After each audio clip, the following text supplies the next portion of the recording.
C'était le poster. C'était la culture et les services. En 2 à 3 minutes, hein, Ouais, ça fuse. en fait, on a surtout parlé de la culture, parce que c'est déjà un vaste sujet.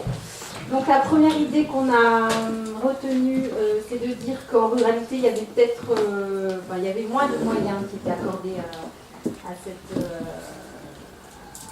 thématique, et du coup, ça obligeait en fait les acteurs et les habitants à être plus créatifs, à s'impliquer un peu plus pour pouvoir faire vivre les équipements et puis l'offre qu'ils souhaitent voir sur leur territoire. Du coup, ça avait une possibilité de s'impliquer qui était intéressante, et que ça faisait donc une culture qui était différente, mais de qualité. On va dire que l'offre pouvait être tout à fait équivalente à celle qui est proposée en métropole. La deuxième idée qu'on a retenue, c'était de dire qu'il pouvait y avoir effectivement un pôle culturel en métropole, mais qu'il pouvait y avoir aussi une complémentarité avec le milieu rural, notamment en fonction des saisons, avec tout ce qui se passe l'été, les festivals, on avait tout à côté du Zest, il y a plein de choses qui se passent, et peut-être qu'il y a un phénomène comme ça, de dire, qui est peut-être un peu simpliste, mais de dire l'été, il y a peut-être une offre qui est plus abondante au milieu rural qu'en hiver, et que ça peut constituer une complémentarité. Troisième idée. Culture, agriculture. Ah oui, on avait posé la question de savoir si la métropole, alors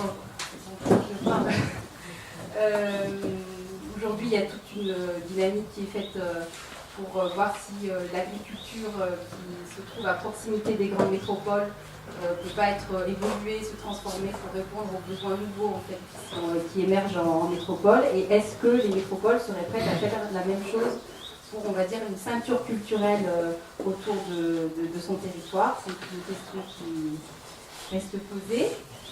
Et oui, qui est un peu une synthèse aussi, c'est de dire que l'avantage en milieu rural par rapport à la culture, c'est qu'on a qu'il y a des équipements, il y a des lieux, il y a pas d'équipements. Des lieux, voilà, mais pas d'équipements. Pas forcément beaucoup de moyens, ou alors on fonctionne beaucoup à coup de subventions qui ne sont pas forcément linéaires dans le temps. Donc voilà, ça fait la dernière idée.